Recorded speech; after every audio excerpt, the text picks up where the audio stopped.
ये लगभग बाबा केदारनाथ के कपाट ओपनिंग के दिन पे ही हमारे पास एक कंप्लेंट रिसीव हुई थी, जिसमें जो स्टैंडर्ड जो ठगी इस केदारनाथ धाम में की जाती है कि हेली द्वारा की गई थी और हेलीकॉप्टर के टिकट दिलवाने के नाम पे इन्होंने सोशल मीडिया के माध्यम से किसी को कांटेक्ट किया। गुजरात बेस्ड वादी था एक, उनके द्वारा लगभग 2 लाख से साइबर फ्रॉड में एक ट्रेल मिलती है कि यहाँ से कुछ खातों में पैसे जाते हैं, वो खातों से उसको अलग अलग खातों से घुमा के फिर वो मास्टरमाइंड द्वारा उसको विड्रॉ किए जाते हैं। तो हमने बहुत ही अच्छा काम हमारे गुप्तकाशी थाने द्वारा और इंचार्ज फाटा दिनेश सती द्वारा किया गया। इसमें पूरी लगभग 2 महीने से इसमें ट्रेल निकाल कर जो एग्जैक्ट चोर थे या जो एग्जैक्ट साइबर फ्रॉडिये थे उन तक पहुंचा गया और उनके घरों से चेकिंग के पश्चात हमें बहुत सारा मटेरियल मिला। इसमें लगभग 18 बैंक अकाउंट्स इनके पास हमें मिले, मोबाइल फ़ोन्स मिले। कुछ मोबाइल फ़ोन्स इन्होंने उससे बचने के लिए तोड़ भी दिए गए,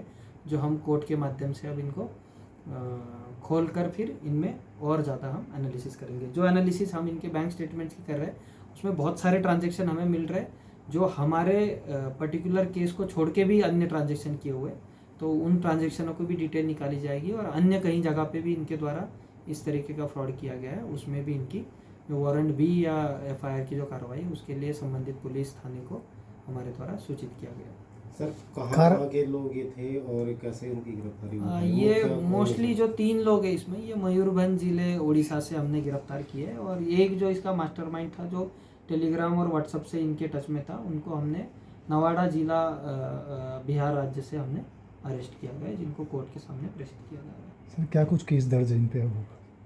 इन पे आईटी एक्ट के अंडर 400 अंडर बीएनएस की सुसंगत धाराओं में केस दर्ज। सर पहले भी धोखाधड़ी कई घटनाएं सामने जिसमें पुलिस ने खुलासे किए हैं, आगे क्या कुछ आप कहना चाहेंगे इसमें? इसमें मैं कहूँगा कि 2025 का ये जो सीज़न था ये साइबर फ्रॉड या हेली टिकट को के दृष्टि से बहुत ही अलग रहा। लगभग 650 के आसपास हमारे पास कंप्लेंट आती थी, जो इस बार के इसमें सिर्फ 22 नंबर में वो है। और जो इस बार हमारी स्ट्रैटेजी रही वो प्रोएक्टिव पुलिसिंग की रही कि लोग कंप्लेंट करेंगे या फ्रॉड करेंगे और उसके अगेंस्ट में हम लोग कंप्लेंट लिखेंगे। इसको थोड़ा सा अलग करते हुए हमने अपनी एक टास्क फोर्स बनाई है और हमने खुद वादी बन के फ्रॉडियों को ढूंढा और उनके लगभग 100 से भी ज़्यादा बैंक अकाउंट, मोबाइल नंबर हमने एडवांस में ही जो इसमें में संलिप्त है, जो इस तरीके की अलग एडवर्टीजमेंट सोशल मीडिया पे देते हैं, उनको हमने जनरल पब्लिक उसको एक्सेस करे उसके पहले हमने एक्सेस करके बंद करवाया था।